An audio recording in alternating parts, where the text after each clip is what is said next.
સચિવાલયની બહાર ટ્રાફિક પોલીસની ડ્રાઈવ શરૂ થઈ। હેલ્મેટ અને સીટ બેલ્ટના નિયમનો ભંગ કરનાર દંડાયા છે। સચિવાલયના ગેટ નંબર 1 પાસે ટ્રાફિકના નિયમોનો ભંગ કરતા અનેક લોકોને દંડ થયો છે।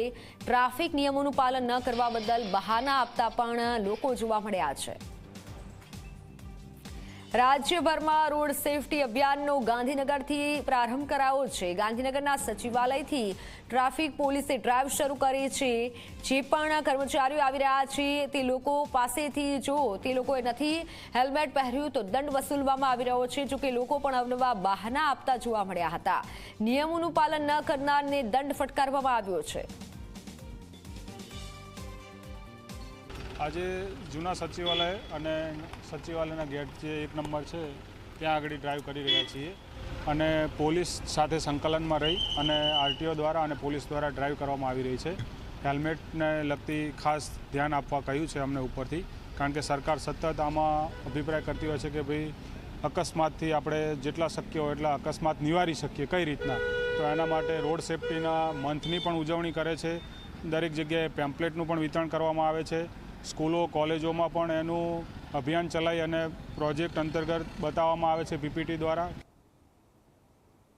રાજ્ય સરકારે ટ્રાફિક જાગૃતિ માટે સમગ્ર રાજ્યમાં 45 દિવસની ડ્રાઈવ ચાલુ કરવાનો પ્રારંભ કર્યો છે। સ્વાભાવિક છે કે ગઈકાલે જ કેન્દ્રીય ગૃહમંત્રી અમિત શાહના હસ્તે આનું ઉદ્ઘાટન કરવામાં આવ્યું હતું ને આજથી તે ડ્રાઈવનો પ્રારંભ થયો છે। સ્વાભાવિક છે અત્યારે આપણે સચિવાલયના ગેટ નંબર 1 પાસે ઊભા છે, ત્યાં જે પ્રકારે મેમો આપવામાં આવી રહ્યો છે અને ક્યાંક ને ક્યાંક ટ્રાફિક માટેની જાગૃતિ લાવવાનો પ્રયત્ન કરવામાં આવી રહ્યો છે।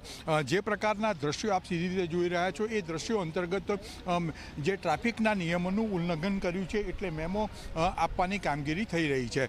સ્વાભાવિક છે વડીલ, તમને શાના માટે મેમો આપવામાં આવ્યો? હેલ્મેટ માટે। હેલ્મેટ ફરજિયાત સચિવાલયમાં છે એ તો પહેલેથી નિયમ હતો, છતાં તમે હેલ્મેટ કેમ નથી પહેર્યું? સાહેબ નથી ભૂલી ગયા એટલે ઘેરથી અહીંયા નહીં ગયા, અહીંયા પાછા નોકરી કરું છું, દવાખાને બતાવવા જવાનું હતું એના માટે હું પહેર્યું નથી। હેલ્મેટ નથી પહેર્યું આ પ્રકારની વાત સામે આવી છે। દોસ્ત, તને શેના માટે હેલ્મેટ શું કેમ હેલ્મેટ કેમ નહોતું પહેર્યું? એક્ઝામ હતી એટલે વહેલા તો નીકળવું હતું એટલા ઉતાવળમાં રહી ગયું। ઉતાવળમાં રહી ગયું, પણ ક્યાંક ને ક્યાંક ટ્રાફિક સલામતી માટે છે, કારણ કે જે પ્રકારે અકસ્માતો થઈ રહ્યા છે એ અંતર્ગત જ આ આખી વસ્તુ એ થઈ રહી છે। બેન, તમને કેમ રોકવામાં આવ્યા?